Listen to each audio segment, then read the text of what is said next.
videos, police scanner conversations and frantic memories tell the story of Sunday's massacre in Las Vegas. Insane. This just happened.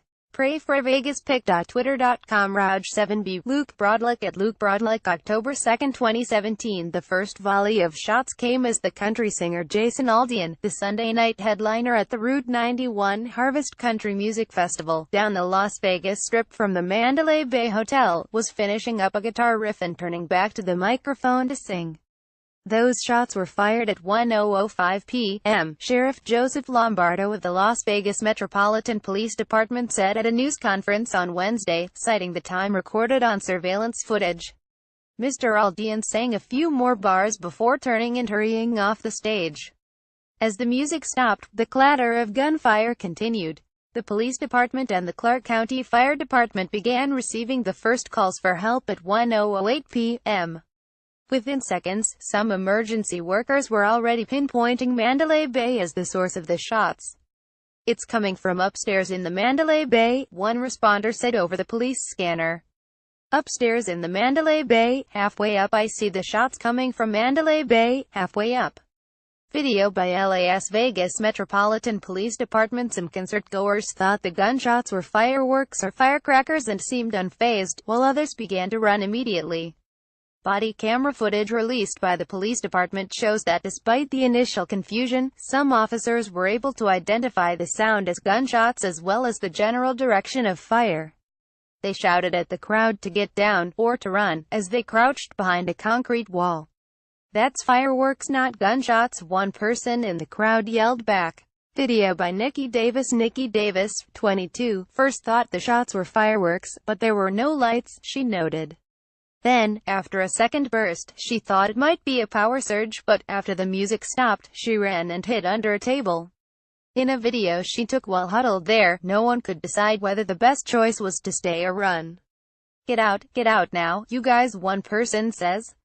No, stay here," another responds. "I don't know what to do," another voice says, as someone else moans in fear. The firing would not stop. People on the concert grounds were falling where they stood. Those who were still upright had to make an instant, life-or-death decision. Hide or run. Melissa Ayala, 41, and her friends did not realize that the gunshots were not fireworks until a man near them was grazed by a bullet and fell to the ground, blood leaking from his neck. "It was just total chaos.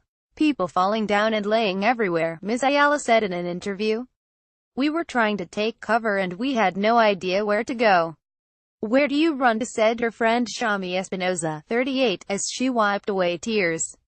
"It's either run and get shot and die, or stay and get shot and die. Those were the choices." An on-site medical supervisor for Community Ambulance, which was providing emergency medical services at the festival, requested multiple ambulance units from the company dispatcher. Community Ambulance Dispatch notified the Fire Alarm Office, which handles 911 fire and medical calls for the area, about the situation.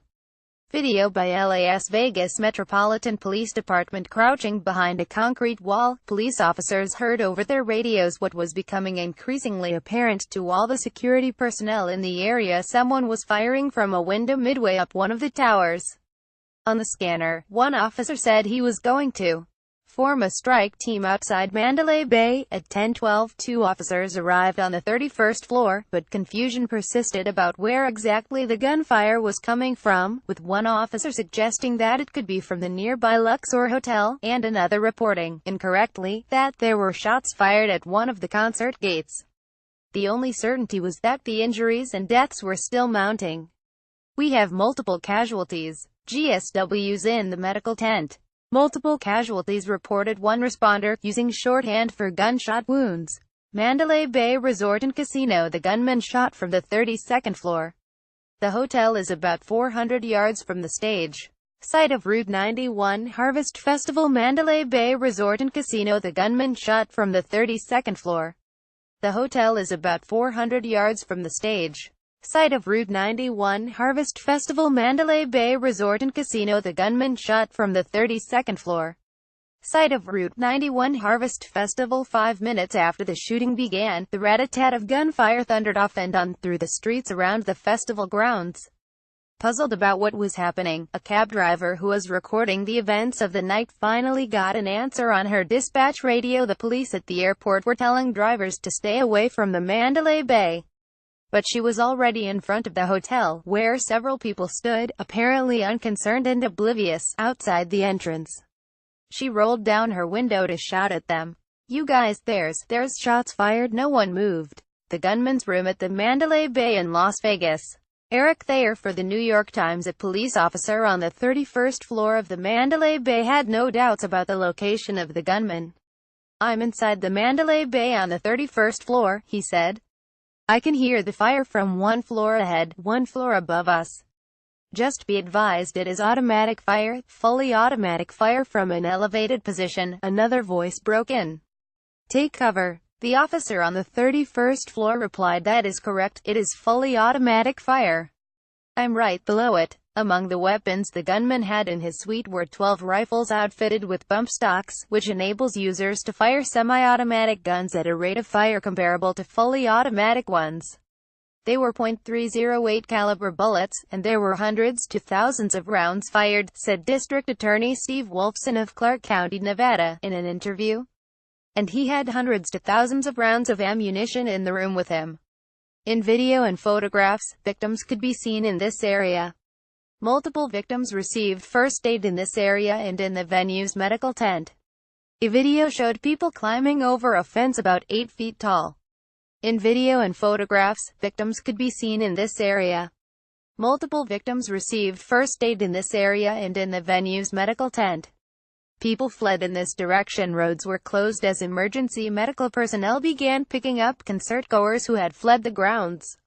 The crowd fled, spilling into roadways and over an 8-foot wall. At 10:15 p.m., an officer on the scanner told all units to stay away from Las Vegas Boulevard because of incoming fire. Volley after volley of gunfire clattered down from the Mandalay Bay, about a dozen in all, said Kevin McMahill, an undersheriff at the Las Vegas Metropolitan Police Department. The department, citing a body camera recording, said on Wednesday that Mr. Paddock fired his final shots at the crowd at 10:15 p.m. Direction of concert venue inside the Mandalay Bay. A hotel security officer approached the Vista Suite, room 135, on the 32nd floor. Mr. Paddock had seen the security officer approaching on one of the 3 cameras he had placed around the entrance to the room, 2 in the hallway, 1 in the peephole in the door. At 10:17 p.m., Mr. Paddock fired through the door, striking the security officer in the leg. They had found the gunman.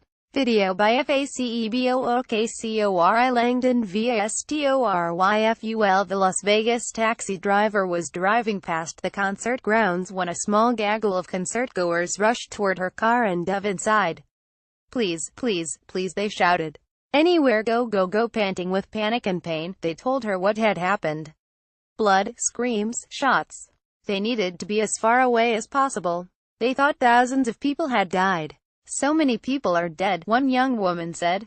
"Please, please, please, drive please. Can you go as fast as you can? Everybody's dead. Go, please, everybody's shot. Thousands. It's a bloodbath. Everybody's bloody. I've never prayed so hard in my life. Anywhere, it doesn't matter, just not here." One of the young women called her mother. "There were so many dead people," she whimpered into the phone. "I don't know how I survived." It remains unclear why Mr. Paddock did not fire more rounds, or when he turned one of his guns on himself.